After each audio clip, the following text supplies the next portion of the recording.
भारत जोड़ो यात्रा को लेकर कार्यकर्ता संवाद कार्यक्रम। डोटासरा ने कहा, लोकसभा चुनाव में चूक हुई तो फिर कोई पर्ची वाला आ जाएगा।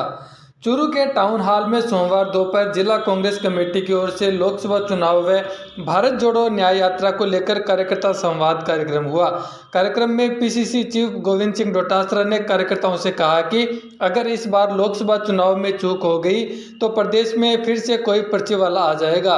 डोटासरा ने पेपर लीक मामले को लेकर कहा कि भाजपा ने हमारी सरकार पर बहुत आरोप लगाए हैं, लेकिन अब तो उनकी सरकार है।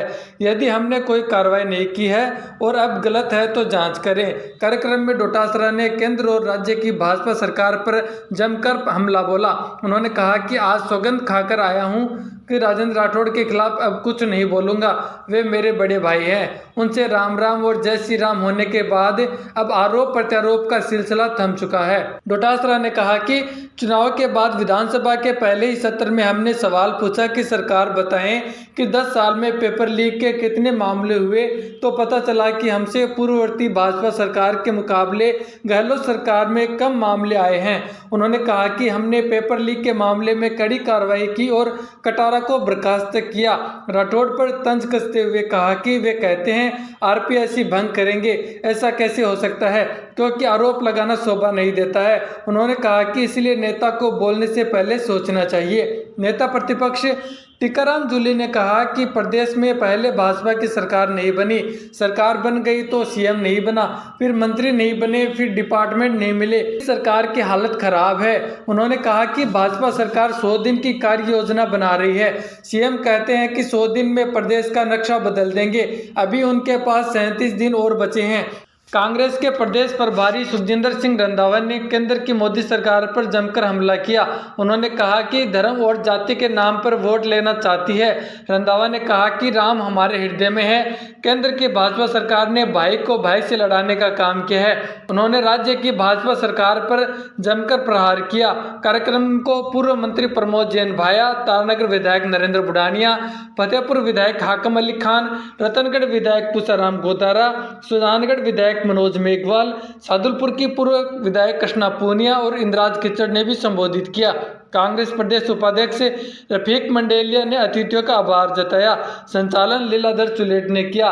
इस अवसर पर सभापति गोविंद मैंसरिया, मुश्ताक खान, जमील चौहान, हर्ष लांबा, हेमंत सियाग, विकास मिल मौजूद रहे। कार्यकर्ताओं का सम्मेलन था।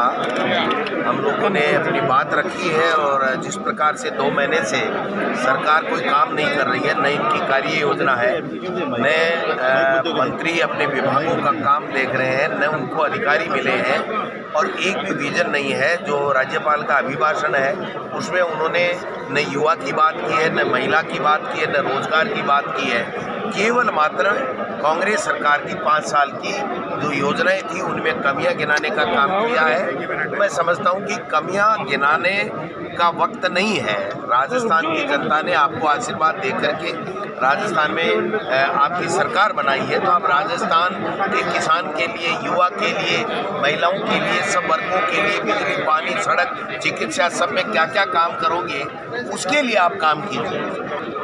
बिल्कुल, यहाँ चूरू का जो जिला परिषद का मुख्य कार्यकारी अधिकारी है उसके बारे में काफ़ी शिकायतें मिली हैं और वो जो ग्रामीण क्षेत्र के जो सरपंच साहिबान हैं उनको डराने धमकाने की बातें उन्होंने हमसे कही हैं। तो मैंने मन से कहा है उनको कि आप जांचें कीजिए, सही काम कीजिए, लेकिन आप राज बदलने की धमकी दे करके इनको डराने की आवश्यकता नहीं है। जांचें सरपंचों की होती है तो मुख्य कार्यकारी अधिकारी जिला परिषद की भी होती है। आपस में मैत्री हो गया जाए? नहीं, आपस में कुछ था ही नहीं। बात 2 थी। एक तो ट्विटर था, तो ट्विटर पे राम राम और जय श्री राम से सब खत्म हो गया। और उसके बाद में उन्होंने खुद ने बयान दे दिया कि किसी भी व्यक्ति को किसी के खिलाफ व्यक्तिगत आरोप नहीं लगाने चाहिए, अगर प्रमाण है तो प्रमाण के साथ में आगे आना चाहिए। तो 3 साल से मैं तो उनको यही कह रहा था कि भगवान, अगर आपके पास कोई प्रमाण है तो आप प्रमाण लाइए, कार्रवाई कराइए। दोनों जगह सरकारें आपकी हैं, आप अनर्गल बयानबाजी करके अपनी राजनीति मत चमकाइए। अब उन्होंने इस बात को मान लिया कि प्रमाण होंगे तब हम आगे आएंगे।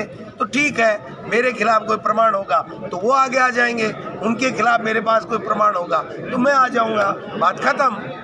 उल्टा हो सकता है।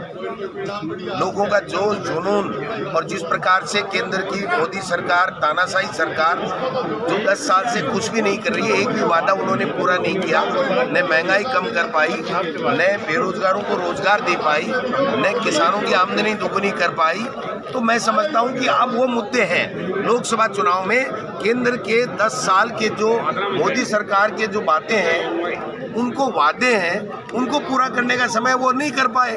तो अब जनता समझ गई कि ये तो जुमलेबाज लोग हैं, ये तो धर्म के आधार के ऊपर वोटों की फसल काटना चाहते हैं, झूठ के आधारित उनकी बातें हैं। इसलिए जनता का विश्वास उनसे उठ गया है और आने वाले लोकसभा चुनाव में कांग्रेस बहुत अच्छी संख्या में सीटें लेकर के इंडिया अलायंस की सरकार केंद्र में बने।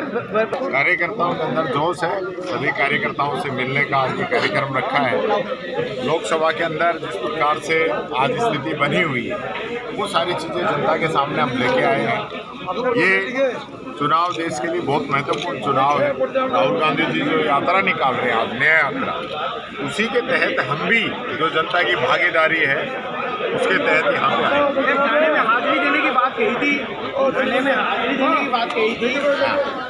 देखिए, मैं ये कहना चाहूँगा, संविधान ने इतना बड़ा पद दिया है मुख्यमंत्री जी को, हाजिरी भरने वाला स्टाफ मिला है। आप प्रोटोकॉल का ध्यान रखिए और आप थानेदार कुर्सी में बैठे, हर व्यक्ति से कोई विभाग एक सैद्धांतिक रूप से रहता है, दूसरे की कुर्सी पे नहीं बैठना चाहिए। मुख्यमंत्री जी बैठ रहे हैं। सर, एक बड़ी चुनौती दी है, 25 की 25 सीटें हार चुके थे पिछली बार, तो क्या इस बार कुछ होगा? सदा एक सा नहीं रहता, पहले वो नहीं रहे तो आज ये नहीं रहे।